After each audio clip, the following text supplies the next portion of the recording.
Hello there, you're watching and listening to another Scoutcast on www.fantasyfootballscout.co.uk, and my name is Mark. My name's Granville. My name's John T. My name's Andy. Good evening, gentlemen. All good? All good? Oh. Granville, like your hat. I was going to say, all right, compo. Which one are you, by the way? I don't want to get into that. Yes, Granville, how are you? You all fine? Yeah, not bad. Had a good week, actually. Yes, you had a fine week. We'll talk about our game weeks and we'll do a bit of gloating. Oh, really? No gloating, John T. I promise.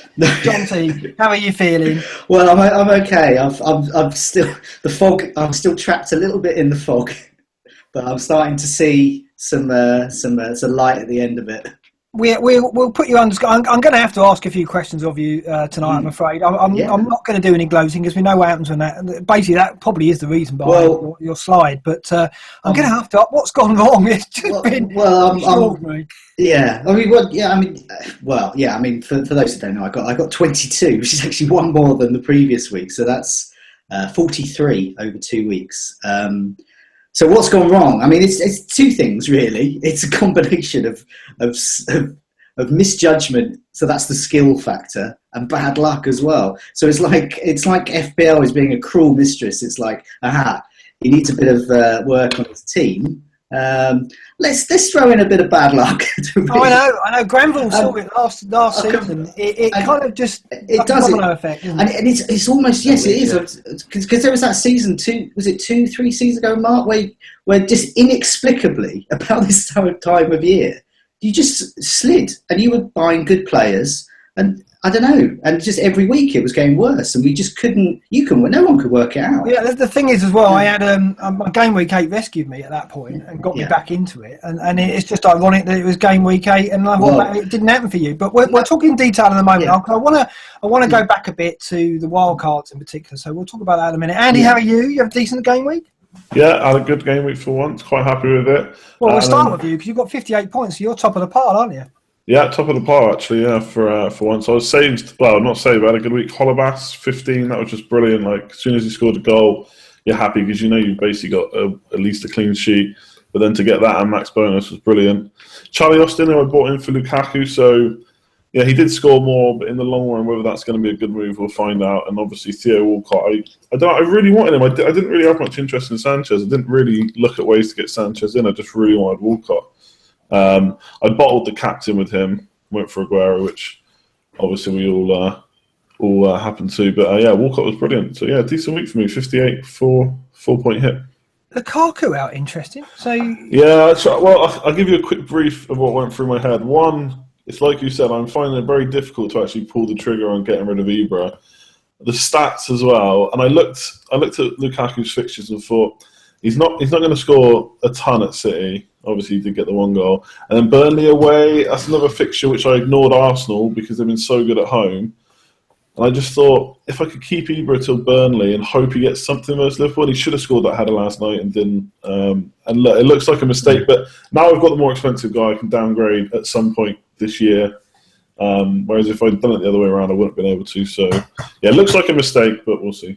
Ibra's gone now, though. I saw your tweet last night. He's definitely going to be a transfer this week, I take it. I'd be very surprised if he's not in my team on Saturday. Let's just blimey. I'll come on to that later, but yeah, I think I'm still going to have him. Fear factor, Granville, what's going on? I've got Ibra as well, and the fixtures are all right. There's a few toughies. Chelsea away, I think they've got Spurs in a couple of weeks as well. They're not great fixtures. I think there's justification for losing him. They've got an easy game though, haven't they? Who is it? Is it Burnley? They've got Burnley the following week. Yeah, they got Burnley at home after the Chelsea game. It's tough getting rid of him this week and knowing he's got Burnley the following week. Yeah, but we said that about Stoke, didn't we? It just didn't happen for him. I don't know, one assist in 4, it's just getting worrying, isn't it? Yeah, and no goal. Yeah, I mean, one assist, no goals in 5 games. It is worrying. It is worrying. And not really, I mean, he's had chances. He's missed a lot of chances. Maybe he's just been unlucky. I don't know. Maybe he was just lucky the first few games. Yeah, anyway, your game week 54. My game really hinged on captaining Walcott. It got me well ahead. I didn't listen to the game. I got back at half time. I've switched on the radio at half time and said that Arsenal were 2-0 up, or 3. Was it 3-0 up? And Wildcard scored the first 2. I was like, oh, whoa, get in there. Because it was a bit of a risk. I mean, I didn't fancy it. I mentioned it last week, didn't I? I didn't really... Aguero, I was just a bit worried about him picking up a little injury and then coming back late from his trip to Argentina. And I was just a little bit concerned. So I just thought, well, you know, if there's 1 week to take a little bit of a gamble, I'll go this week. And I believe you did the same as well, didn't you? You went Sanchez, less of a gamble. Yeah. It's still going against Aguero is always it's one of those things you think. Well, he didn't start the game, and you know, I think it was justified in actually not captaining him this week. I mean, it could have been all different because he didn't miss a penalty. Yeah, it's funny. I mean, last week we had that strange incident where my son bought some of those small football figures and got Jason Puncheon, if you remember, and that harking back to Jonty getting Jason Puncheon in his team and me teasing him for a couple of weeks about that. And then Jason Puncheon turns up in my home in miniature form. This week, Billy went and bought another one, and I looked at it and thought, well, wonder what this is trying to tell me. It's Pep Guardiola. So he turned up this week, and I looked at it and thought, okay, well, what is Pep trying to tell me? And I don't know, I didn't think much of it, but as it turns out, perhaps it was trying to subliminally tell me that not to captain Aguero. Maybe these are going to just steer my season. Perhaps Billy's little purchases at the shop. Is he going to get one every week now? Well, he is, and then I'm going to base my decision making largely on what comes out of that packet. So we'll see who we get this week. It reminds me of the Carry On film where that couple had the elderly couple had a little bird, and he'd be reading through the Racing Post, and when he came to one of the horses, the bird had tweet, and he said, "I'm going to back them." Yes, it was dear old Sid and Hattie Jakes had the minor bird. It was, and he used to tell them the winner. That's right, and it's a bit like Tales is Unexpected as well. We'll see who I get next week. But yeah, that was a sign, wasn't it? Jonty, did you expect him to be rested? No one did they? Well, there is always a risk, but with Aguero, it's if he's rested, and you think, well, okay, he's going to get 30 minutes or so, and with Aguero, 30 minutes is fine because he's the kind of guy to kind of get a penalty, isn't he? So you're going to be okay. So I didn't actually worry when I saw that he'd been rested, but then with the penalty miss, so yeah. So you had him captain, did you? Yeah, I mean, this is what I mean about the luck. It's like it never rains, but it pours. So yeah, if I get double the penalty miss point, so I'm minus for my captain. I don't think I've ever had that before. And then Benteke in my side as well, and then he misses the penalty as well. Yeah, I couldn't believe it. It went into that game, and I was travelling at the time, and I saw a penalty for Palace coming up on the Twitter feed, and I was like, oh, bit of respite for Joe here. Benteke will take this. Went through a tunnel, came out 3 or 4 minutes later, refreshed, and it was still 1-0. I was like, oh no. Oh no. No, he hasn't missed it, actually. Yeah. Oh dear. And I could imagine the anguish. Well, I mean, I wasn't actually around at that particular point. So I kind of came back to it. But it was more, I mean, there was others. See, there were a few people who had those two and De Bruyne. But I think what was more worrying about the Benteke, just looking ahead in terms of players, the Benteke penalty was terrible. Whereas actually the De Bruyne and the Aguero penalties were quite good, I thought. I mean, they were a nice, easy height for Stecklenburg. But he had to do a lot of work to get them. And I thought, I mean, for Aguero, I mean, that would have been terrible if Aguero had like rocketed it out to Rose. That would have been really bad. But yeah, so that's what I mean about the bad luck. So 2 of them, yeah. Well, it's interesting. I mean, because I since the wildcard, I've done pretty well. I've got 5 green arrows, not massive leaps, but decent jumps. I haven't had a game week 8 that I had a few seasons ago. None of us did, but it's been okay. I've been all right. But since your wildcard, it's all gone wrong. And yeah, at the time, we both played the wildcard at the same time. It looked like we were going to have very similar teams. It's weird because that's what normally happens when people play their wildcard. There's a template formed and you go with very similar players. Well, this is what has gone wrong. How have you fared so badly? Well, I didn't go with the template. I didn't get the template players for that wildcard. I did something that I don't usually do. I kind of did my own thing. And I didn't really look at the ownership. I didn't look at price rises. I didn't look at any of those things. and I kept certain players, and the players I got out, in terms of the players I got out, it was good. But I think there's a variety of key things. One was that I saw that Sanchez was going to be rested, and instead of thinking, oh well, I'll just take 1 point, I swapped him for Özil, who did score this week, but in terms of he's clearly the third best option for Arsenal players. So that was a bit of a mistake. So I missed all those Sanchez points. I didn't get Lukaku. Well, he is now. He wasn't then because Walcott wasn't a factor then, was he really? No, well, he was. They were still doing well. Walcott's been very consistent, and Cazorla was. But then, so Cazorla was getting in the way of Özil basically. So, and so that was an issue there. And keeping Ibrahimovic for too long. That was a big issue. And over the last 2 or 3 weeks, really. Those couple of weeks after that, it's really a case of not reacting to those shifts in ownership, really. So I went off template. I went off Dullard. I wouldn't go as far as saying Maverick, but I went off Dullard, and that's not my game. When we played our wildcards, there wasn't really. It was like, well, you're going to get Lukaku or Costa, or you're going to get Özil, Cazorla, or Sanchez. You might get a Defoe or a Dini. There was quite a few options, wasn't there? And it wasn't. There wasn't. Now you look at it and think, well, Sanchez was a standout. Oh yes, Lukaku was perhaps, well, maybe not. Costa done very well. Lukaku was. So there wasn't a template as such at the point, and that was because we played the wildcard week 3. And actually, we said at the time, didn't we? Maybe we should have played it week 5 when we got a bit more information. Well, I've got that would help. I've got a bit of research that's done by one of our regular posters, Cavalli, who's been tracking 50 experienced FPL managers. So that includes us lot and people like Villaronk, who sits at the top of our Hall of Fame. Lots of people there, and his research has shown that basically there was an immediate hit for the game week 4 wildcard, as they did well in game week 4, and then the game week 6 wildcarders, they were the ones that got the march. So they had that extra bit of knowledge, perhaps, or they just so happens the players that were the kind of the ones that were being touted to get in were better. And so from game week 6, 7, and 8, they've absolutely romped it. So it's the game week 6 wildcarders. But I think Granville you haven't used your wildcard. No. So this is something, because I think he said 50% of this top 50 FPL experienced managers, half of them used their wildcard game week 4, and then another 38%. So it's a big sizable amount there. Then used it game week 6. So he's tracking them and comparing them. So minority then, Granville, but what he's not tracking, probably, because this is a small base, which is basically Granville and a handful of others of these. So what would be interested is to see, because Granville's got to play it before January, it'd be interested to see when those people play it and whether holding it actually is even better than the game week 6. And this is good knowledge for next season, because then we can know.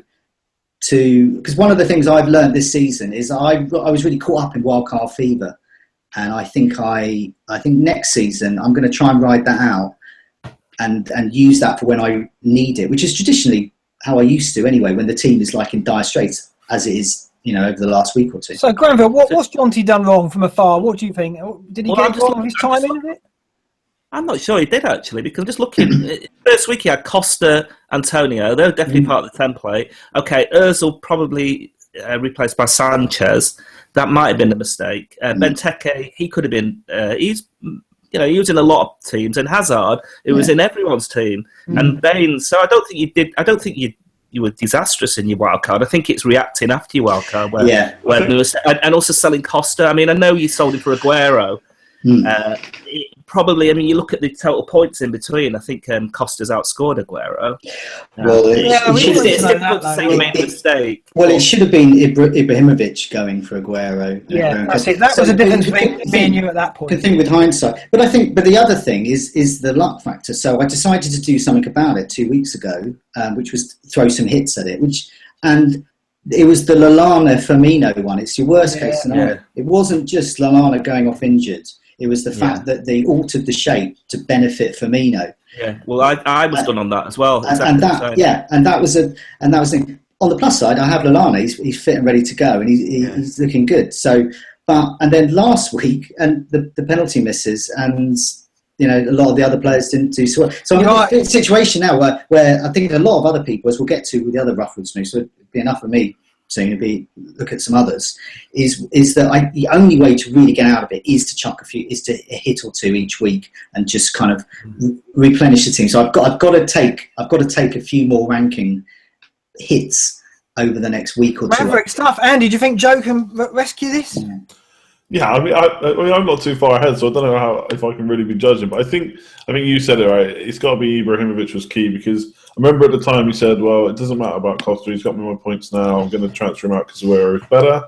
And none of us would have said that was wrong or a mistake. No. But yeah, he's done really well. So yeah, it's just keeping Ibra. But I think we'll find out later. But I think Joe's going to get rid of him. So it's probably about time. And it'll be me in a few weeks. We're probably talking about a mistake when I keep him a bit longer. But yeah, I don't think many mistakes in that team. Ruffles move then, Jonty. Mate, let's see if there's other people out there suffering. I'm sure there are. God bless a poster called Mark James, who's just come up on our chat on this live Scoutcast. Says, "Don't worry, Jonty, I've got 16." Well, thank you, Mark. I mean, I'm sorry for you, but thank you, because you're probably one of the few people that got less than me. And so I guess he's captain Aguero. He had Benteke. Yeah, commiserations. And we're gonna fight back. Here's another one. Hurricane got 20 points. Same thing. Benteke, Aguero, penalty misses. But look at his team. His team's even better than mine. So he's got Sterling, Aguero, Benteke, Son, Firmino, Koscielny, Walker, Sanchez, and Smith from Bournemouth as well. He's got a nice, tidy team. And I look at that and I go, wow. And it comes away with 20 points. Poor Hurricane. It's the captaincy, isn't it? Yeah, it's captaincy. Chucky, 29. He took a hit to get rid of Costa for Aguero. He didn't have Aguero, and he captained Payet. So, it never rains with applause for these people. And this guy, KT, he's great. He got 43 points. Okay, you think, so what? He got 43 points as well on the bench. So he could have got even more. So he had Klein, Allen, and Holebas on the bench. Yeah. You can see why he would have Holebas on the bench. Yeah. You can see these are not insane moves, because the rest of his team will probably be the likes of Sanchez or whatever. So, and then Hand of Clod, another from the 20 gang, got 25. That's after he took a 12-point hit, which did include getting Walcott in. And this is the kind of thing that I'll be facing, because I'm going to be taking hits to get good players in, replenish my side. So I'm going to have to face a couple more of these, I reckon. So Hand of Clod, I'm with you. But here's some smooths. So let's go, because a few smooths here. So another hit. So hits can work.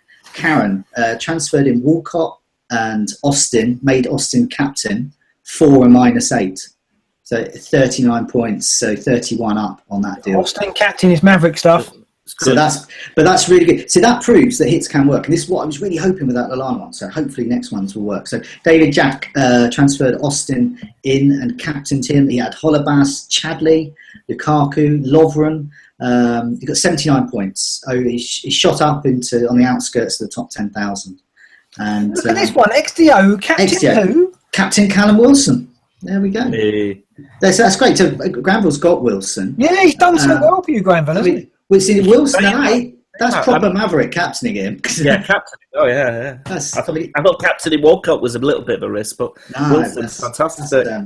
You were wavering on Wilson a few weeks ago, but no chance of that now. You're holding firm, surely. No, good. I think it's only him and Austin. I think there's a choice to be made there. I think Southampton's fixtures aren't great. But Jonty, just one question, because I know every week you mention about game week 8, you're looking forward to it. Oh yeah, I know. And 22 points. Wow, it's just like your love affair with game week 8 is hit the rocks. Well, the thing is, there's two things, the ways of looking at it. Yes, obviously it's bad game week 8, but there's two ways of looking at that. Is over game week 8. So the last 3 game week 8s, I've had 2 unbelievably amazing scores. That first one where I went from like nowhere to like 5,000.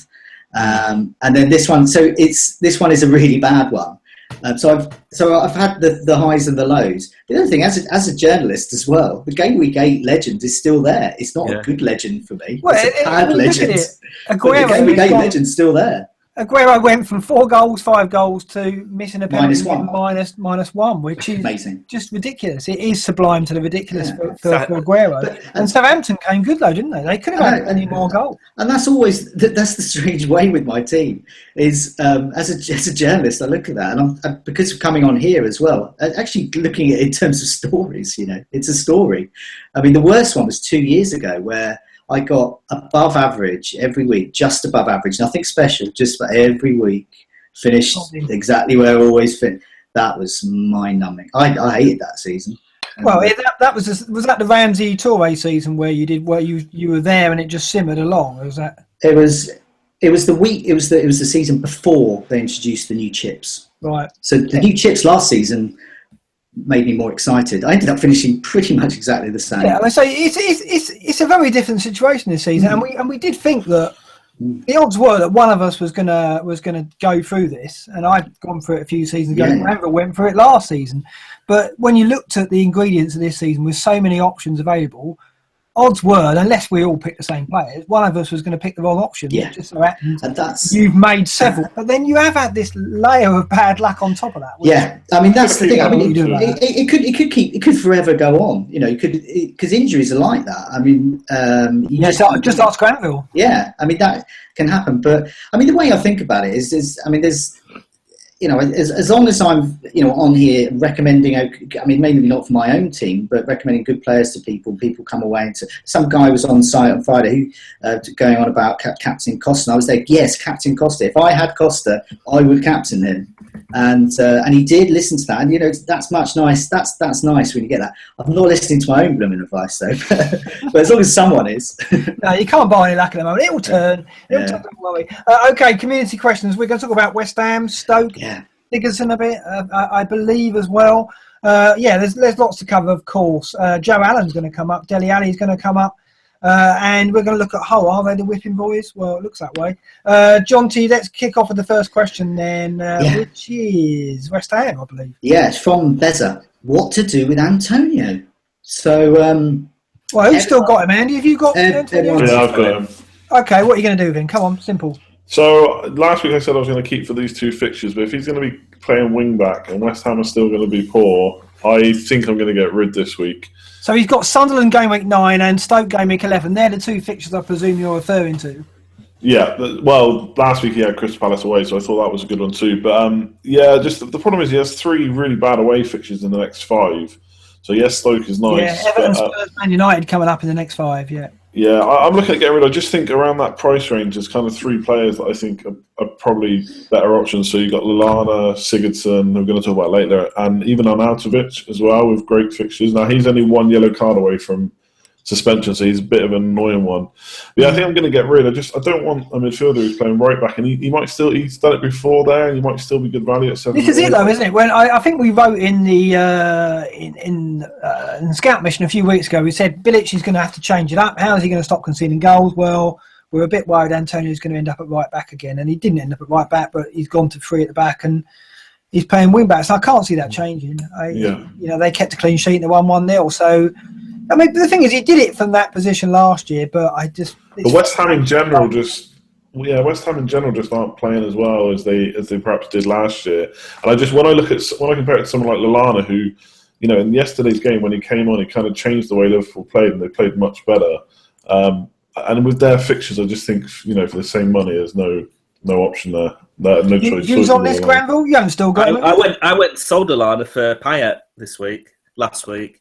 Right. Just looking at the fixtures, and I knew Lallana wasn't going to start.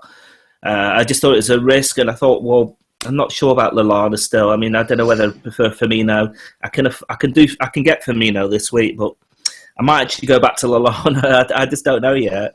But it does worry me now that I haven't got Lallana. I guess it's because Arsenal had that great fixture against Swansea, and I thought I can't really sell Cazorla for that fixture. I just can't do it. And I just looked at West Ham's fixtures, Sunderland, Crystal Palace, Sunderland, and then Stoke in a couple of weeks. Too good. So you got Payet in there for the Sun. So obviously that's a decent differential in that game. You thinking of captaining him, or? Yeah, I am. I've got 3 choices of captain this week, and Aguero is sort of my 3rd choice. Yeah. Well, Payet, Walcott and Payet have got outstanding fixtures. City at home to Southampton. I think Southampton are tight. I think they're going to keep it tight. I'm not sure about City in that game. And also, with Barcelona and stuff. So it's. I think I might actually captain Payet. I might do it, and he hasn't done much in the last couple of games. But before that, he got. It worked for you with Walcott. This is it seems at this moment it's a good thing to look beyond Aguero and mix it up. It kind of feels a bit too obvious to captain Walcott again. He's bound to let you down. Does he ever do it two games in a run? I don't know. 4 goals in 4. Yeah, I know. But I just don't want to push it with him. Middlesbrough. John T, your views on Antonio? I say get rid, and I should have done it a little while ago. You very wisely, Mark. You got rid of him. It was a risk then because his stats were good. But what's driven my decision to get rid of him is that Walcott's better. There we go. So Antonio can't compete. If you haven't got Walcott, ditch. As we're going out on air tonight, Walcott will be going up in price again. Antonio will be going down. So there's point 2 gone. Players like me need to start looking at their team value. They're starting to get a problem. And I need to start taking some early risk transfers. But this is the big clincher for me. So he's up against Palace. Now, Palace are pretty rubbish when it comes to defending. So you think, great, Antonio, he's going to be getting in there with all his headers at set pick. No, nothing. Get this. Not just 1 goal attempt, 1 penalty box touch. So you compare that to an actual forward, Benteke, 13. So just in that one game, you can see what a kind of a forward. Yeah, he went from playing centre forward, didn't he? In the home game against Borough to playing wing. But the point I made about Antonio a few weeks back was because there was so much competition in his price bracket. We had Walcott and Lallana just coming through. Lallana was already found form. Walcott was just about kind of indicating he would find form. And I just felt that the minute Antonio dropped a bit, if those two came into form, his price would just fall to the floor because it's an easy swap to make, and that's exactly what I did. I made that swap. It didn't cost me anything. I think it was about 0.2 more, I think, at the time. And because that was an obvious swap and Walcott and Lallana did do well, we saw sales, and we're seeing it again now with Walcott. That's the obvious transfer people are making. So he was vulnerable, and that's the story of this season. We saw it with Hazard, didn't we? Look how he's plummeted. As soon as he dropped form, because there was other players in his bracket came to the fore, like Sanchez and De Bruyne, Hazard just dipped really quickly. And so it seems like we have to react quickly when there's such fierce competition, so many options in a price bracket. And we saw it with Zlatan, obviously with Costa and Lukaku doing well, and budget, Austin and Wilson now as well. So, Antonio has faded, and I think if you've got him, given the tactical change, he's got to go. So I think that's quite a simple one. Yeah, really important points. Okay, next one, Stoke, I believe, is that right? Well, from an unpopular player to a popular player, Joe Allen. What's he doing? He's crazy, isn't it? The Welsh Perlo is scoring like a Capoue. And this is the question, really. So Legod asks, can Joe Allen continue his scoring form with Stoke? And lots of other people have been asking, is he another Capoue? So as in unsustainable goal rate. So I did something. I had a little look, a bit of a compare here. So I had a look at Capoue matches 1 to 5, and this is when he was top of the FPL total points charts. And I've compared that with Allen going week 6 to 8, when Allen's been doing the same. So we all knew that Capoue couldn't do it. Yes, and looking at his stats, they're absolutely unsustainable. But Allen, no, he's no Capoue. He's much more than that. So penalty area touches 2.4 on average for Capoue. That's poor. 4.3 for Allen. So that's up. So bear in mind, if you're looking at Benteke was about 13, really bad Antonio was 1, and Allen 4.3. So he's better than Antonio. Yeah, because he's playing in that number 10 role, isn't he? So he's playing up behind Bonnie, getting him on the knockdowns. So Capoue was averaging 1.4 goal attempts a match. This was when he was like red hot form. Well, double that for Joe Allen. He's on 2.3. So that's still pretty good. Bear in mind that he's 4.9. So is he another Capoue? No. I mean, if he continues this form, he's playing in that more advanced role. He's got that amazing price. He's not going to score every game, but he's going to score good points. He's going to get they've got great fixtures. The point I've got with Alan, Andy, is that I don't see where he fits in our squads. He's not really a fourth midfielder because no one's going to risk it. And he's not a fifth midfielder either, is he? Yeah, well, in most people's teams, they probably think he's a bit too expensive for a fifth. But if coming up to Christmas, maybe when people get rotated more, could be a decent option. But as a fourth midfielder, no, because for me anyway, I just think it's too inflexible then to try and get someone back in. And also, like, he's had 5 shots on target and scored 4 goals. Like, I just don't see you keeping that up. And for 4.9, he might score well, but for me, I don't want him as a 4th mid. So like you say, Mark, I think he doesn't fit into our teams very well. So people who are buying him, and there's a lot of people buying him, what are they buying him as? Granville, any views on this? Yeah, maybe rotating with Capoue. It's a 4th, 5th. I'm just looking at the fixtures now, and the fixtures don't really rotate very well. I think some of them do. I mean, the thing is, Stoke have just got good fixtures, so you wouldn't play Capoue. So you would play him over Capoue, but I don't know. I've played Capoue the last 2 weeks. Is it last 2 weeks? He hasn't scored. Last 3 weeks. 3 weeks now. Yeah. I played him every week for fear of missing out on points, but it looks like he's at it now. I don't know. He's basically doing what we expected him to do and regressed. And I just don't see it. I don't see why at the moment, for me, that you put all your money in midfield still. We talked about maybe moving some out to defence, and Allen is that option to do that. But we saw this weekend, Spurs concede, Arsenal concede, Southampton concede. I don't know. I'm wary of Joe Allen coming in as a 4th midfielder for me. Yeah, you would actually be. Are you still got Capoue? Yeah, and I played him once, and I played all that attack to play him. Yeah, and he's playing Swansea, and then he's got Hull. So you've got to play him at least in one of those. Yeah. So what are you going to do with Joe Allen? That's right. What are people doing with him? John, you got any theories on it? Unless you play 5 in the middle. Well, I think there's 2 things. And I'm testament to the first theory not working, which is basically playing as a 4th mid. So I've been playing Jason Punchin as a 4th mid, and they're not really, because other people have been playing Sterling and Lallana or whatever. Well, this is it, yeah. And but you could see what's happened, because we were talking about this earlier about the shifting prices. There's more people playing this year. There's much more active. There's a lot more activity in FPL this year. And so what is this more transfer activity? Capoue, flavour of the month. What's going to happen to his magic price? Well, that's going to slump, because people are suddenly going to go, hang on a minute, I bought Capoue in good faith. I thought this guy was Yaya Toure, but it turns out that he's basically Darren Fletcher. And I know who you're talking about there. Yeah, they're going to just absolutely get rid of him. And who's going to get rid of him? So for me, I got Capoue 4.5. I don't know how much he is now, but I think my selling value was 4.8, so it must have been like 5.1 or something. So I could have sold him at the weekend for Allen.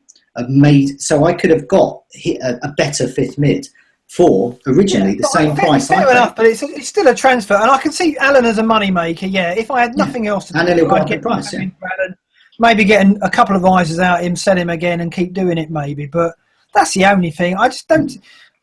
People who are buying him as a 4th mid, I don't really get it, because at the moment you've got Toby Alderweireld who may be injured, so the Spurs defence is in question if that's the case. We don't know how bad that injury is. I know they're playing it down. Arsenal, who managed to concede 2 against Swansea, yeah, they've got 2 good fixtures coming up, but then they've got Spurs and United. So I'd be nervous about losing someone like Sterling, and Sterling's seen a lot of sales, so presumably. That's the source, is it? I'm getting people on Twitter and on Fantasy Football Scout are saying, should I get rid of Sterling? I'm thinking, what? I wish I was in a position where I could think, who should I get rid of? I'll get rid of Sterling. It's incredible, the luxury of that move. Who are you going to get him for? I mean, yeah, no. Should I get rid of... Then it starts getting crazy. And I know, no matter how bad my season's going, I know I haven't gone mental. I haven't gone mad. I haven't gone crazy. And I'm saying I'm going to get rid of Sterling for Joe Allen. And, I don't know if people are doing that, but people are selling Sterling and they're buying Allen. I just don't see where Allen fits in. So for me, yes, he's a better option than Capoue. I think that's pretty obvious from the stats and where he's playing, and in the team he's playing with the fixtures they've got. Yeah, they've got a great run, and he probably will get another couple of goals in the next 5 or 6 weeks. But I don't see you playing Allen over currently a strong 4th mid, which, the weakest 4th mid is kind of Lallana at the moment, isn't it? Well, there were some people that have gone 3-5-2, and that's a very valid tactic. Yeah. So if they've got, say, Diamond or something, I don't know, someone like that, some rubbish striker, And they're currently playing Kapua, and they're thinking, hang on a minute, no, he's not Yaya Toure. So they're going to think, you're right, okay, let's just swap him for this guy that's scoring and play Joe Allen. Yeah, but I think great Stoke fixtures. Austin and Wilson are they're the answer to the 3-5-2. You don't need to. You get one of those two, and you play three up front. I think that they're better options. Next question. Let's talk about Dele Alli. Apparently, John T.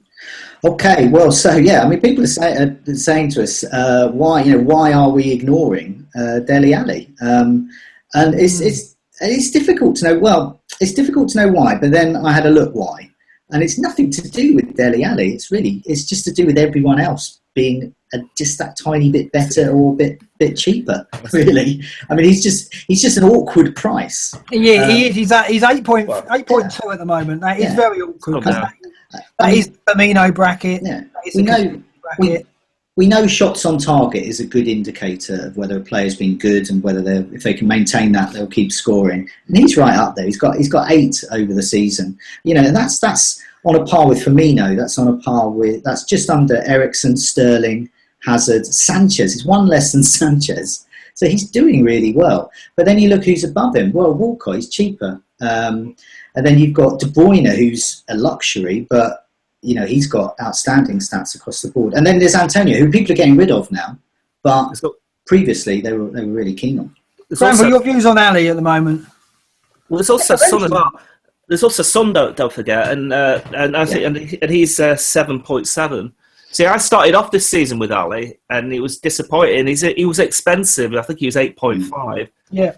At the start, and I actually downgraded him to Lamella. That didn't work out. I still think that I would look elsewhere. I'd look at in the Spurs side. I'd look at Son for sure. But do you not think when Kane comes back, and we think Kane could be back in for the Arsenal game in a couple of weeks, do you not think Ali will stay behind Kane and Son will get shifted one of the wide positions, and then Ali will come to the fore, won't he? Yeah, probably. I mean, the thing is, Son can operate on the wings. I think he's good. He's better value, I think, than Ali. Not much in it, but it's those shots on targets. And I know that Ali is always there. He's always around the D, having shots, just lurking, waiting for the ball to drop to him. He's a good player. I actually really, really fancy Spurs this season. I think I think they've got every chance of winning the league. Yeah, well, no one wants it at the moment, it seems. The City have had that little blip, and whether it will continue, we'll see. Andy, your views on Dele Alli? I mean, he'd be someone you're looking at, isn't he, surely, if you want to get yourself back in this?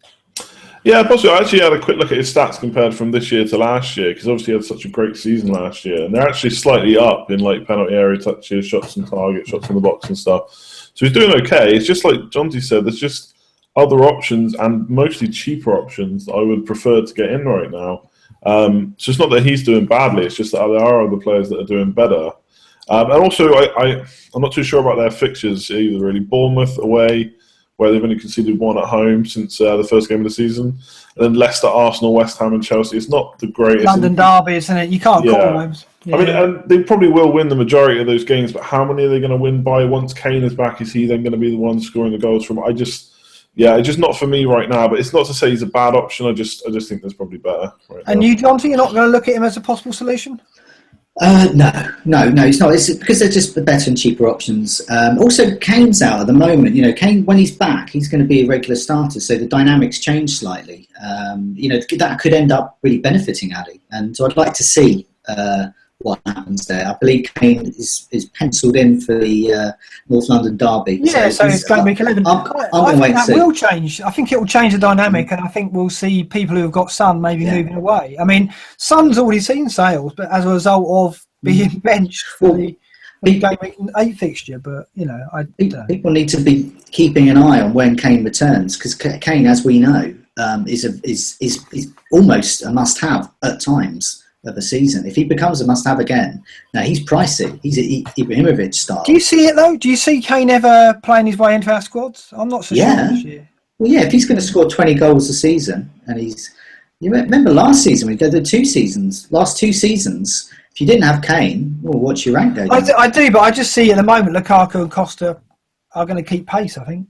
I don't think he's going to outscore those two. I think it'll be very close between them. Well, there's a price difference, that's the thing. So I don't know. Yeah. I don't see Kane living up to his price, unfortunately. Just because he's had that slow start, he's got a lot of catching up to do. We'll see. He's done that before, hasn't He's done that before, I think.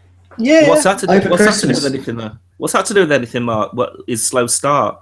Because he's already goals behind, isn't he? And he hasn't got the momentum. He can come in and hit the ground running. There's no doubt about it. He's done it before. I don't think that's to worry about at all. I think you get points from now on, not what it's not done. I know, but if I'm sitting on Lukaku and he's scoring every other week, am I going to sell him for Kane? Kane's going to have to do something incredibly spectacular to make me go, oh yeah, Lukaku out. No. Lukaku has a dry spell, fair enough, but he's not having one, is he? So no, he hasn't. And nor's Costa. So I don't see Kane's ownership picking up unless those two start faltering. Well, I'll tell you what will happen. What could happen, Costa may not get his yellow card for a while, and it might coincide with Kane returning and scoring a brace or a hat-trick. That'll be interesting. And then when that happens, then suddenly you're going to start seeing sales.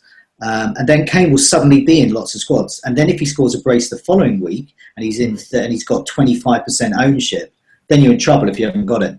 Well, so Costa as well. I know he has improved disciplinary-wise, but Costa could easily get a red at some point, couldn't he, before Christmas? And then, again, that could see a big shift. He doesn't get reds. We said that before with Costa. He's made of Teflon. He can't. He physically can't get a red card. He's so going to get that booking against United, so he misses the League Cup tie, isn't he? That's yellow. He's like a magnet. Actually, one question. I mean, are we totally writing Ibrahimovic off now for this season?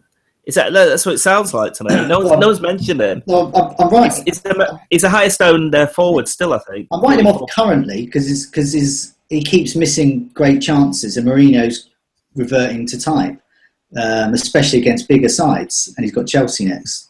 So I at the moment, but I'd never rule any player out but then the other side of his stats, all those goal attempts, they've got to go in at some point. The thing is, it's like I said though about Harry Kane. Unless Lukaku and Costa slow down, why would anyone move off those two? And those two are on the rise again this week. So Aguero's a lock. I think we're all going to keep Aguero unless he somehow goes on a 5 or 6 games without a goal, which again we don't see that. And at the moment, I don't see Lukaku and Costa going on a run of your rule, Jonty, of 3 or 4 games without a goal, then trying to get rid. Do we see Lukaku and Costa doing that? It doesn't happen. Mark, it doesn't happen like that. All players go through runs of form and bad form throughout the season. It's not going to stay the same for the whole. Yeah, it's just not going to stay that way for the whole season. If they didn't go through that, then every season Lukaku, Costa, Kane would get 38 goals, and they don't. They get about 20. I'm talking about a goal every other game. I'm talking about 20 to 25 goals. I see Costa and Lukaku. I see them getting 20 to 25 goals the way they're playing. Yeah, they're the two most impressive strikers. If they do that, when are we ever going to look at Ibrahimovic and Kane? I don't know. We're going to be brave enough. There will be spells where it's definitely optimum to move off those two and go and get Zlatan and Kane. But you're going to have a crystal ball to see that. I mean, it's going to take a lot of balls to do it, I think. I won't have those balls, I don't think. Lukaku's got to go for a disastrous spell, I think, for me to get rid of him, which is a problem because I said that's not how I'm going to play this year. But he's being consistent, which is not like him. So, and Costa is as well. Costa's incredible at the moment. And if I had him, I'd be looking at going until he gets banned, there's no way I'm getting rid. So it's going to be difficult for Zlatan and Kane. I think it's going to be tough to see how they can come into our teams. We'll see. Bournemouth, let's talk about them. Okay. So after scoring 6 goals, should we seriously considering the likes of Stanislas? I haven't put a name on this because so many people have been asking about Bournemouth players.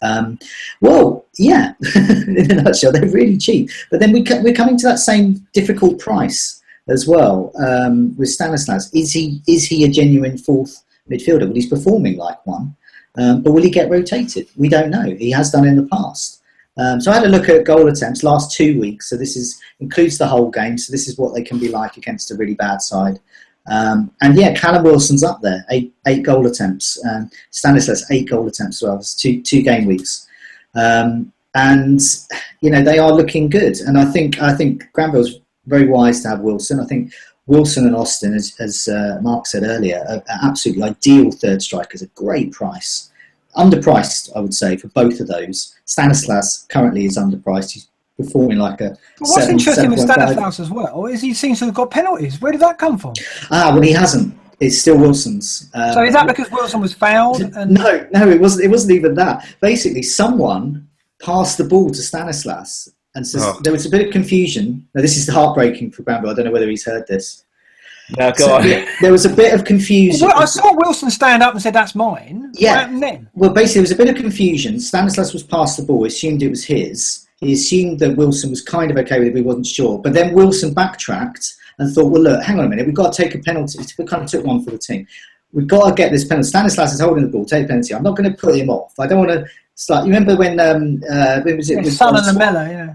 Or Swansea, when three of them were all, Nathan Dyer, they're all fighting over the ball. It's rubbish. And so he doesn't want to do that. He's being very professional. Kind of said, right, I'll let him. And the quote was, I'll let him have that one.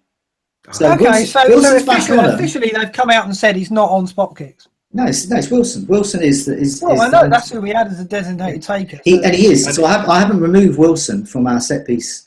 Okay, all right. So we can say Wilson took him 2 years ago. So before he got his injury. No, last year before he got his injury, he was taking it. Wilson is. I got done with that a few weeks ago. Didn't I, when Sanchez took the ball off, took the penalty instead of Cazorla. Yeah. He'd have only missed it anyway, Wilson, knowing this week. So probably not better not to get any penalties this week. But Stanislas as well. I mean, presumably, Granville, you wouldn't double up on someone like that. But what do you mean? 5-5 again? It's an awkward price, isn't it? Yeah, I was actually looking at Harry Arter a couple of weeks ago, just as a fifth midfielder. I think he's injured now. Did he play on Saturday? Yeah, he's got a knee injury. Yeah. And there's also Josh King as well, who is in and out of the team. Yeah, he is in and out of the team, but even when he comes on, he has been scoring. He scored against was it West Ham? Who did he score the goal? Palace. He scored a good goal. But I think there's a few options there. Definitely, I don't think I'll double up though. No. But I just don't see it. Again, it's the Joe Allen situation where you putting Stanislas in your team. Andy, you got any views on this? Yeah, I didn't actually know about that penalty thing, so that straight away just kind of dampens the appeal for me. Yeah, it depends. If you need to downgrade someone to bring in like De Bruyne, maybe if you think that he's now a good option with the fixtures, and now he's back, possibly you need a 5.5 like Johnny's tactic with punching. But yeah, again, like for just an extra $1 million and a half, which most of us aren't struggling for. I'd rather have someone like Walcott or not Antonio, but yeah, Walcott, Lallana, etc. for $7 million. So I don't know. He could be a good option in the short term. I think Bournemouth have pretty good fixtures over the next three. They've got this run of Middlesbrough, Suns and Stoke after the Spurs game, which there's goals there. The way they're playing, it's interesting. They've gone from not being able to score goals, so they got 2 at Watford. Then obviously the 6 against Hull. We're going to talk about Hull in a minute, but they're clearly Wilshire's playing number 10. He's making them tick. Wilson's now scoring goals. It's 3 and 5. Stanislas threat from the wing. So they're looking good. It's a real option, but again, I just don't see people breaking up that fourth mid to get Stanislas in, and the 3-5-2 Austin kind of counters that, as does Callum Wilson. So I don't see a place for Stanislas. Jonty, do you see it? Well, I think we're getting a bit caught up with money here. Is if a player's performing well and they're nailed on, then you need to look at that rather than their price. And we mentioned this guy before, Villaronca, who's top of our Hall of Fame. He is consistently good. If anyone have a look on Fantasy Football Scout, have a look at the Hall of Fame. He's at the top there. Click on his team. Every season he does well. Well, who's his fourth mid? Is Snodgrass. So he's gone for that sub 6 million. And he's gone for that. He's he's taken my Jason Puncheon tactic, different player. So it wouldn't surprise me if he maybe goes for Stanislas instead, or Snodgrass. Knowing him, Snodgrass will probably score this. So he's got got a Koscielny and a Walker at the back. Because as has been said, you can really beef up your defence that way, and you can start looking at De Bruyne. So you can start looking at maybe De Bruyne and Sanchez even, and so it does give you those options. So I wouldn't rule it out. No. I think it depends on your views on whether Walcott and Sterling can keep up. People are losing faith in Sterling, so I can see people going from Sterling to Stanislas perhaps and to Allen and then spending the defence. Maybe that's what's happening, but I don't know. I think it's too early at the moment. Let's talk about Hull City then. Bournemouth victims on Saturday. We got a question on them, Jonty. Yeah, FPL Virgin are Hull's this season's Villa and Derby of old, for those that remember. Basically, are they the whipping boys? Should we be getting in players that are about to play Hull? Well, on current evidence, yes. They are, unlike Burnley, Hull are also terrible at home as well as away. They're bad away and they're pretty bad at home. So they've conceded 99 goal attempts in the box, which is far, far more than anyone else this season. They are posting whipping boy stats, and this is home and away. They are terrible. Yes, get in anyone who's playing Hull while an attacker. It's funny because I read Bolivian Seaman's article, what the Sport said on Friday, and he was saying the Hull fans were saying we're worried now that Mike Phelan's been confirmed that we're going to get complacent. And did that happen? What's happened? Yeah. It's crazy, isn't it? And then some, yeah. Do you know, the thing is, with Hull, after the first 3 games, we were talking about how good they were at the back and how solid they were. Curtis Davis was on everybody's lips, getting bonus points and just and bossing it. But since then, they've fallen apart a bit, and it's as we expected. Really, we didn't think that Hull had any chance at all of staying in the league this season, and I think that's going to be the case. What's cool for them though, it's coincided with a really good run of fixtures where they could get a foothold, and it seems like they're collapsing. Yeah. And Andrew Robertson, who's someone I on the show last week, I said, I don't fancy Davis. But Andrew Robertson at 4-5 with the fixtures could be good. He's out for 8 weeks now. He's probably one of their best players. He's certainly up there with Snodgrass. He's playing really well. He's gone as well. They've had so many injuries at the back in particular. You've got to fear for them. And I am looking at who's playing Hull every week and going, because that's what happened last season, wasn't it, John? Did you remember? There was that phase where just back somebody playing. Yeah. Well, let's have a look who's playing them then. So who should people listening in and watching get? Well, Hull are playing Stoke next. Get Joe Allen. There we go. Then they play Watford. Well, Troy Deeney. And then Southampton. Well, Charlie Austin. There's your third striker. And then Defoe is going to get a run out against them. I mean, the third striker spots are mounting up here. There's so much choice here, and they're facing Hull, and they could be getting a cricket score there. Yeah, you could literally get a third striker in. I mean, you could gamble on Bonnie, for example, and you could just swap them every week with that fixture versus Hull and hope it comes good. Yeah. I mean, if you've got the luxury of doing that, if you're happy with the rest of your side, some people might be. Yeah, just keep swapping your third striker, whoever's playing Hull. And you're going to be getting 10 points plus every week. We laughed about it, but it worked for Villa, didn't it? Views on this, Andy? I mean, Hull, they look pretty dreadful, didn't they? Yeah, I don't think there's much more. There's no argument to be made against what you guys have said, really. I don't know if they're going to be as bad as Villa, but we thought they were going to be down there at the start of the season. It looks like they will be. I certainly won't be looking for any of their players, even Snodgrass right now. I'd want to see much more from them. Now Phelan's officially in charge, see what happens. But yeah, they're a no-go for me right now. It's a shame because Snodgrass, I think, he's a great player, and I thought he was a good option. He's still high in the watch list, but I'm worried now. And Villaronka's got him. So, obviously a few weeks back, I was looking at it going, that's going to be Snodgrass's time. But you worry now because the confidence is just ebbing from them completely, and goals are going in. So, yeah, it's just interesting. Keep an eye on that one.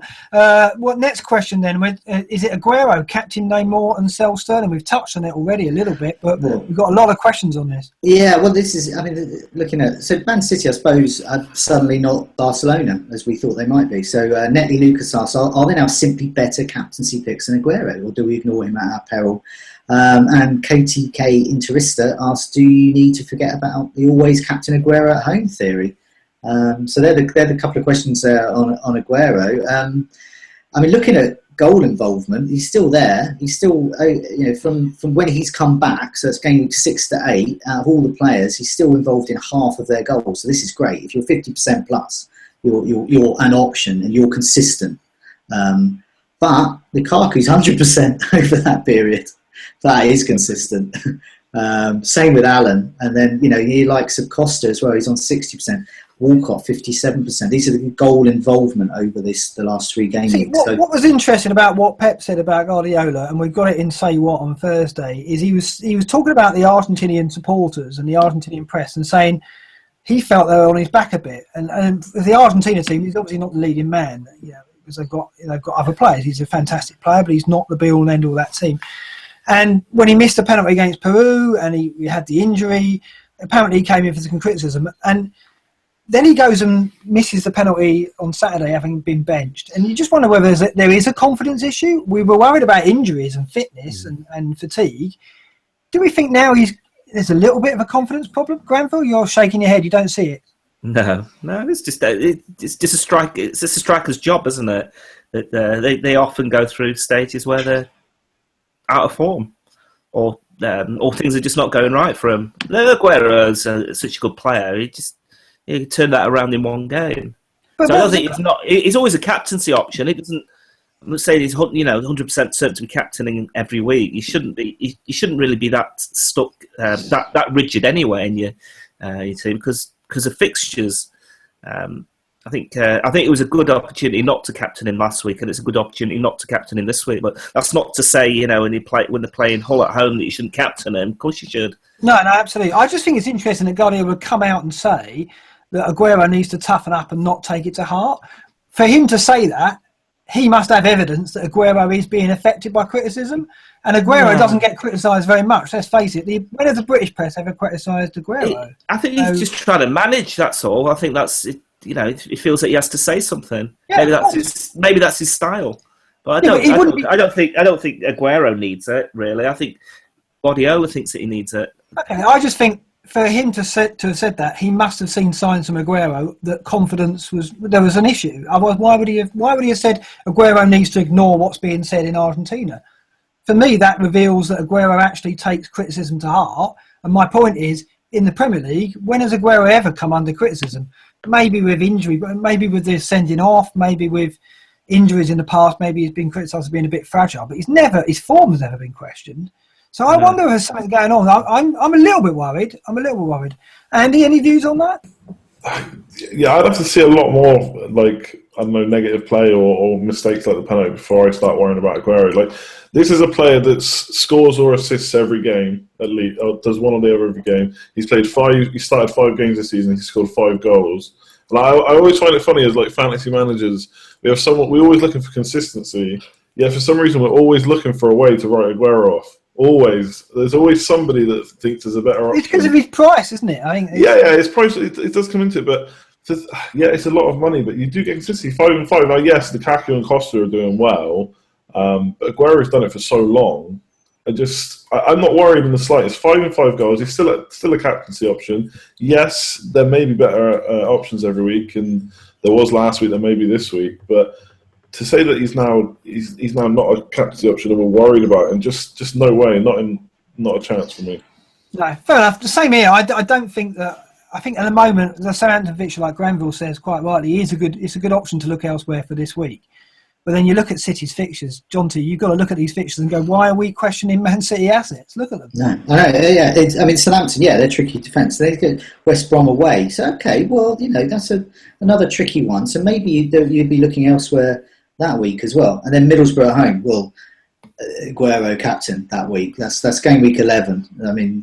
And then Crystal Palace away. Now, for me, clean sheets though, Palace. Crystal Palace away. I'm thinking Aguero is a good option then as well. There's definitely matches.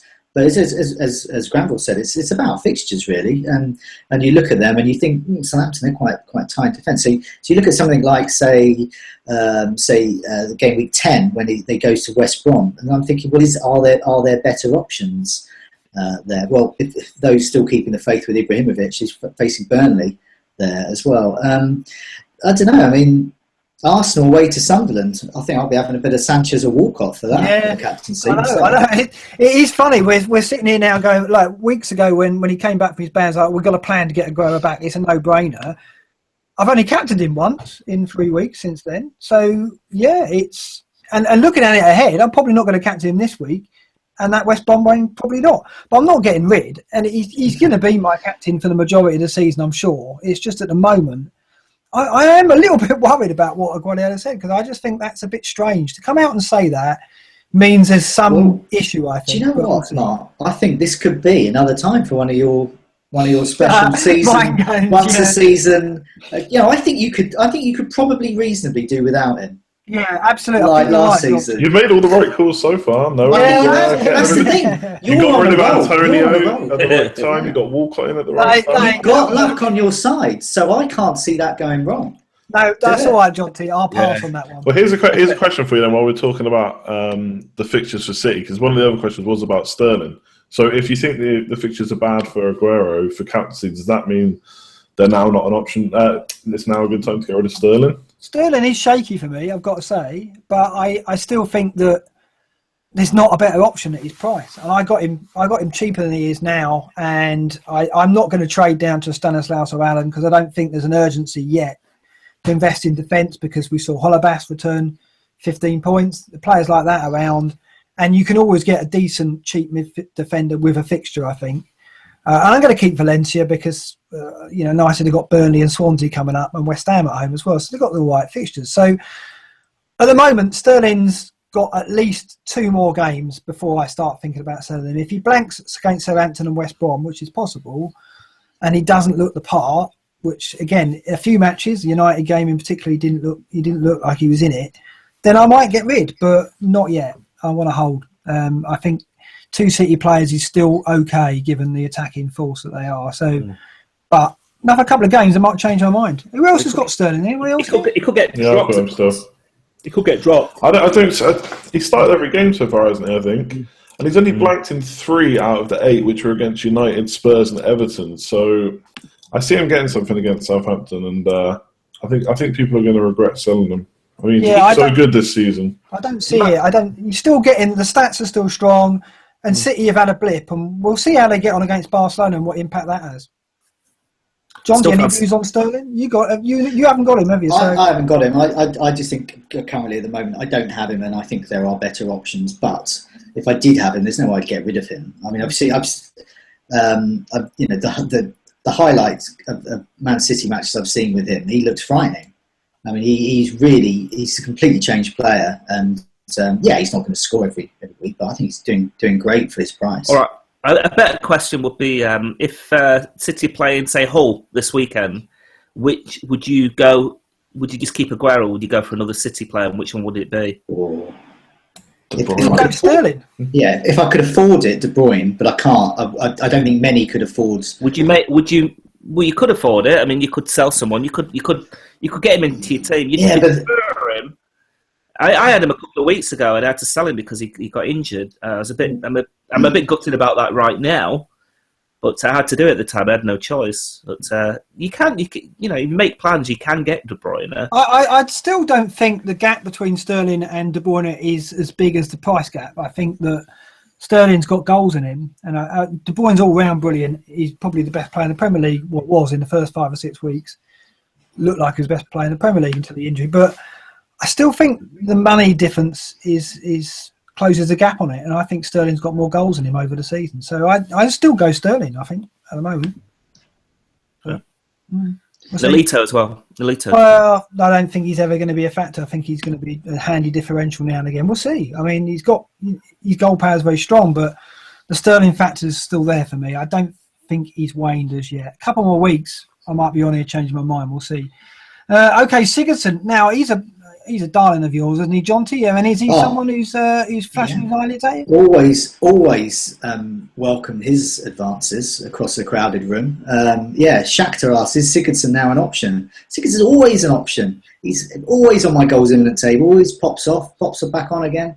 False 9 as well. False 9 now. So I had a little look at the Arsenal game. So they scored a couple of goals. He scored as well. And not bad actually. 3 goal attempts and one actually in the box as well. So that's so he's getting very attacking there.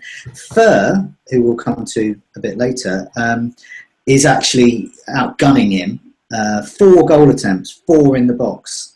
That's pretty good for a very cheap Swansea midfielder. So I think again, he's that 5-2 price. Well, I think Fur's got the edge on Sigurdsson in terms of goal threat. But Sigurdsson is always an option, and I know a lot of Swansea fans and fans of Sigurdsson are looking. I believe it's somewhere around the game week 15 mark where Swansea's fixtures suddenly turn beautiful. The rain clouds pass, the sun comes out, the sky is blue, the flowers start drifting around the Gower Peninsula. And I've got them here. It's 13. They got Palace and Spurs away. Then it's Sunderland, West Brom, Middlesbrough, West Ham, Bournemouth. It's a great run. It's a sea blue of easy fixtures, and that's when I'll be looking at Sigurdsson. That's City time. Yeah, I can see it now. Yeah, game week 15 onwards, or even 13. Yeah. I mean, I think he is going to be a factor in our season because the price is right. It's that 7 million mark, and you'll always have a player maybe coming in and out of form around that bracket.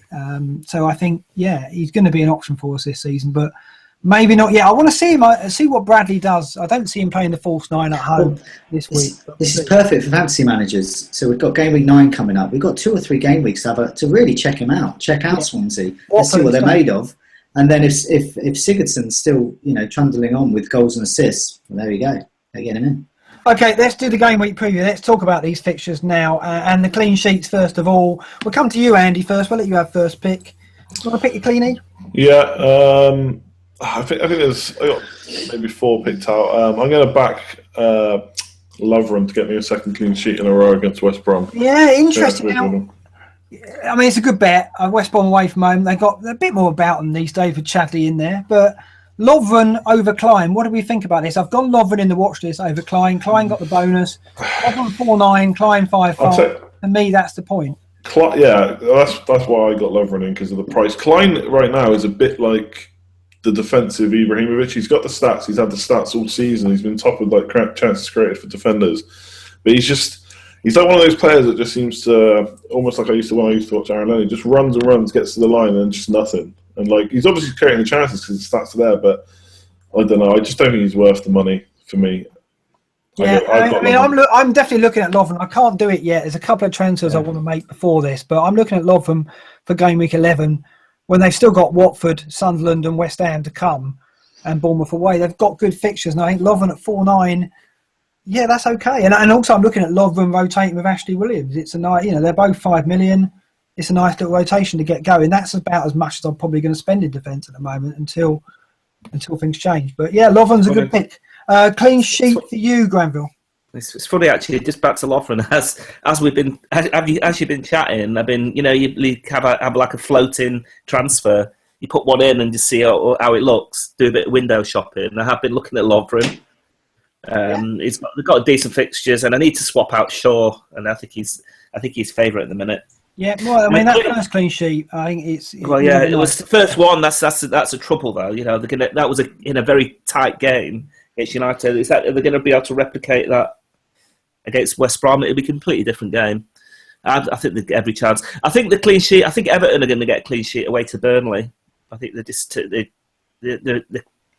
so tight, Everton at the minute. Yeah, and Burnley, without Gray again up front, I think they're a bit lacking. Yeah, no, Gray's got one left in his ban, and I think you're right there. I mean, set pieces are a threat though to Everton, and they have, can they deal with that? But I think, Koeman's got them sorted out, and I think Williams is a good option as well. They're similar situation there with Everton, where you got Lovren and Klein, you got Williams or Coleman. Mm-hmm. It's the money thing, isn't it? And for me, Williams is beginning to turn my head a bit. John, to your clean sheet? Leicester. I think they're good at home. I was going to go that. I think they're good at home. I think they're not very good away. In fact, they're terrible away. And Crystal Palace, I mean, Benteke, when he missed that, I mean, that wasn't just good save. That was rubbish. And that's going to knock him a little bit. I think even Cabaye could take penalties back off him. Leicester. Okay. Does that mean Benteke's going for you, John T? Or? Not yet, no. I mean, I haven't got like a wild card every week. I can't just... no, you're talking about hits. I thought you might... I mean, there's definitely other fires to put out. Fires to put out. Funny, 12 months ago, that was me saying that, yeah. Okay, I'm going to go. I've got to go Arsenal. It's tedious, but Middlesbrough. Got to worry about me. I mean, talk about Hull being whipping boys. Borough are never going to be whipping boys, I don't believe. But they're in trouble. They've got some really hard games now coming up. They've got Arsenal, City, Chelsea, Leicester in the next 5, and they're not in good form. Arsenal aren't going to make a mess of them, I don't think, but they're going to win comfortably. I don't see Borough scoring. Where's the goal threat? I don't know. And what's happened to McGray, though? I mean, everyone was talking about at the beginning of the season. I mean, let's have a look. 8 goal attempts out in 8 games. That's terrible for a striker. Yeah, and he had a price as a 0.5. He was the most transferred in player after 4 game weeks. Shot up in price as a result of a goal and 2 assists. And then, it's just not there for them. And I worry about them. I think they're going to really struggle at the moment. So Arsenal is going to be comfortable, I think, and clean sheet in there. So Koscielny owners, Bellerin owners, I think you're going to do all right, sadly. I'm going to miss out there. Just going to have to hope that Walcott and Sanchez do the damage, which I hope will be the case. Probably be Ozil this time. Okay, my clean sheet is done then. Fancy on risks. We'll go to Andy again. Yeah, I think Sunderland are pretty bad right now, so I'm going to back someone from West Ham. So Zaza for me up front. Hopefully Pyatt and maybe Antonio from right back can deliver some good balls to him. And, Zaza got some good press. That he's been running around a lot of Palace apparently, so work rate was good. There you go. Not yet got the goal for Might be all he needs against Sunderland. Might be. Yeah, you've got to say injuries. David Moyes in trouble there as well. there's a lot of poor teams about at the moment, and Sunderland are one of them. Okay, Granville, your fancy Island risk? Did you say, I mean, we talked about it before. Did you say I could have Joe Allen? Well, if you really want to, it's not really a risk, but go on. Well, it's Green Wimble again. What will Green Wimble say about that one? I think actually, I did. Sorry, let's just go back because I changed it, didn't I? I did change it to the Swansea striker, Borja. Yeah, I think that's a good one. Yeah, first goal at the weekend. Yeah, I think that's a good one. I'm going to have Mo Barrow in the same fixture if he's fit. I think it's funny. I'm looking at Holebas this week because I should have got him before, and I'm kind of chasing points, but he's on set pieces, and they're going to play 5 at the back, and they've still got some decent games to come. I want him for the Stoke West Brom double that's coming up for them, and they got Hull game week 10, which we've already spoken about. So Holebas is going to come in for me, but I do think Swansea will score in that one. So I'm not expecting points from him, but I'm getting him before the rise tonight. John T, your fancy Island risk? Well, it's the same fixture. It's a bit boring for people. Leroy Fer, I mentioned him earlier. Well, Swansea going to win 5-0 then? Is that what we're saying? No, Leroy Fer's going to score, and you two are going to be disappointed.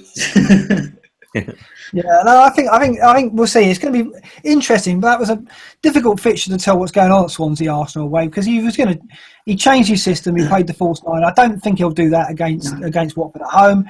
He'll play a striker. Will Sigurdsson play behind the striker, or will it be Fer? That's the interesting thing.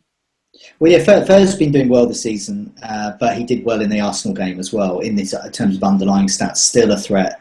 And I've gone for him. I mean, I could have gone for Sigurdsson. I don't know. I don't personally consider him much of a risk. He's too wonderful for that.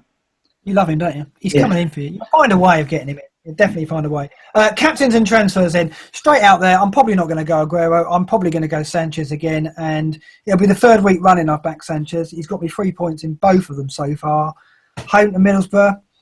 I've just got to hope it's Sanchez's turn. So that's me. No Aguero, captain.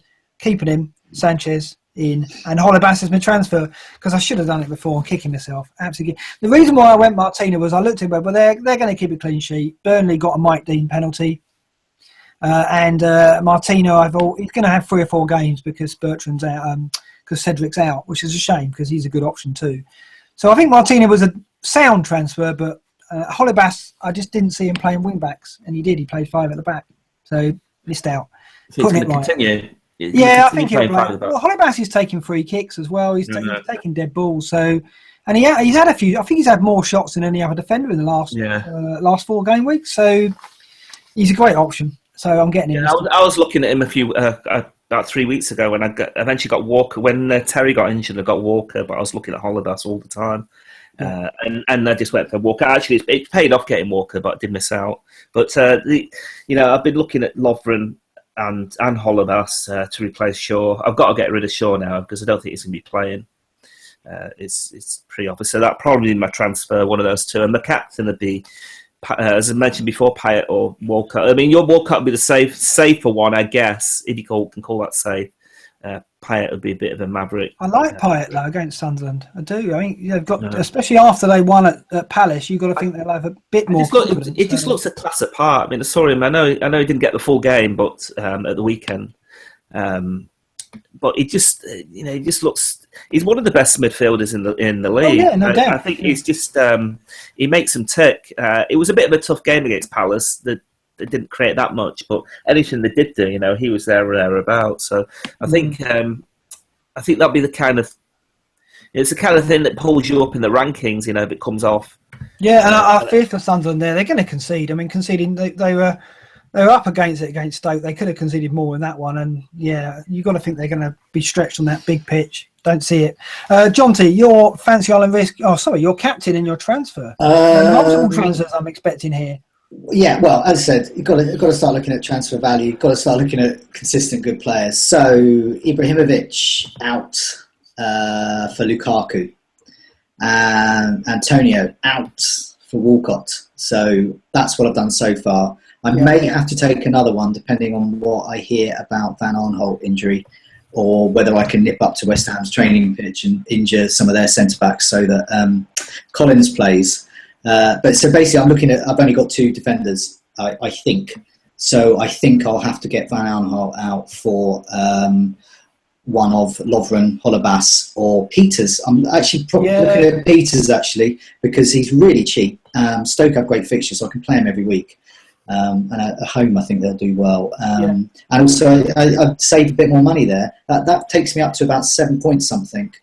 To next week, I could go Puncheon and Benteke out for something like Wilson and a 7.5, and Arnautovic, Sigurdsson even. It gives me a bit of options. Yeah, what I spoke about a few weeks ago was it's nice to have money to make that swap every week where you can really make a difference. And when you start getting into realms of swapping a 7.5 in and out, then you can go with form and fixture and make a big difference. Because swapping Lallana out, Sigurdsson out, with form and fixture, they can come in and get double figures. So we'll see. It's going to be really. I can't remember you ever being in this situation where you're having to do this. So it's going to be interesting to see how you react to it, because I've been in this position before. And when the luck's going against you, just that's got to turn first, and then you can start clawing it back. And it's the season to do it, though. I mean, that's the positive thing for you. There's so many players about, so many options. Every week, you're going to have those choices there at least. So, as I said, I mean, this is my 9th season now, and to be honest, I was really trucking along with FPL. I mean, it's great they put the chips in, but I was starting to look at other formats really. But this is perversely this terrible run has actually made it much more interesting for me. I have a real challenge now, and it is much more interesting. Yeah, no, and it's better for the Scoutcast that one of us is struggling. It was me last year, so it's always good. It's always good to have a bit of a contrast, and also we're all going to be making different transfers every week as a result of this, because we're in different situations. Andy, what's your thoughts, captain and transfer? Yeah, so transfer, I think I'm going to keep Ibra. And one of the reasons I don't need the cash right now, so it kind of makes it a little bit easier to keep. He's going to be a differential for you at this rate. That's what I'm hoping for. I'm waiting until Granville gets rid of him as well, and then he smashes in a hat-trick, and I can just come on with sunglasses on. The thing is, Andy, next week, even if he doesn't do anything, next week he could say, well, Ibra's got Burnley at home. Exactly. Yeah, well, that's it'd be a captaincy option, because I'm looking now and there's no other obvious ones. All the other big sides are playing away from home, so it could be. Could be a differential. Do we think he's got a game in him where we could get 4 or 5 goals? Could he do that? Yeah. I don't know about 4 or 5, just because of the way United are playing in general, but there's got to be a brace soon, and by that point I would have lost. By that point, I would have lost a lot of points by not having a Costa. He was 11-5 at the start of the season. There's got to be a brace in it. Jeez, I'd hope so for 11-5. This is it, isn't it? I mean, yeah. You're right. And if I needed them, if I wanted to, I'm not really massive on getting Sanchez. And yes, he's a great option, but I'm not that bothered about getting him when I've got Walcott. So I don't need the money. But yes, he's not worth 11.5 right now. But the hope is still there for me. Yeah, and of course, United are going to. I think United are going to improve. I'm sure they are. They're not going to continue with this style of football for the whole season, are they? No. That was a one-off. I don't mean that. I mean, it's not just a one-off, because against Stoke, they created a few more chances, but they weren't that convincing. And they've had quite a few games that they haven't really. In an attacking sense, they haven't done that much. But I'm sure that's going to turn around. But yes, the rest, I'm talking actually about my transfers that I'm going to do, not the ones that I'm not going to do. I think I'm going to get rid of Antonio for Lallana and double up on Liverpool midfielders. So I'll have because that was talked about a lot in recent weeks. Seems to have gone away probably because of the injury. But yeah, I think I'm going to double on them for their fixtures. Incredible run, isn't it? Yeah, really good run. And then at the back, it's a shame that Baines is injured or probably going to miss out, because I actually have 5 defenders I could play this week, I think. So I'm actually looking at. I don't think I'll do it, but I'm looking at benching Austin maybe against Man City away. I just think I've got Lovren. He only needs one, doesn't he? Lovren, West Brom at home, Mustafi, Middlesbrough at home, Amat, Watford at home, and Holebas, Swansea away. I just think they're good fixtures, but we'll see. And captain, it's like a psychological thing, because I picked Aguero over Walcott this week. I don't want to do the opposite. I want to captain Walcott, but it's just in my head. It's just like it's Aguero's turn. So it's currently on Walcott, but I guarantee it'll be Aguero by the end of the week. John T. Andy's got 5 defenders. You've only got 2. Doesn't seem fair, does it? No, I'll have one. You can have Baines. You can have Baines if you want. I'll have Baines, yeah. I'll take an injured Baines. Yeah, half a Baines is worth something. Half a Baines is worth more than a Collins. John T., thank you very much for turning up and braving it. It's going to be a test. It's going to be an interesting second half of the season, I'm sure, after Christmas. It can all turn at Christmas. That's when it all goes crazy. And Ibrahimovic has got 4 or 5 goals in him. We've said it. There we go. In a match. Has he? Let's hope for a brace. Deary me. I hope he's not listening. It's good night from me. Good night. Good night from me. Good night from me. Good night, all.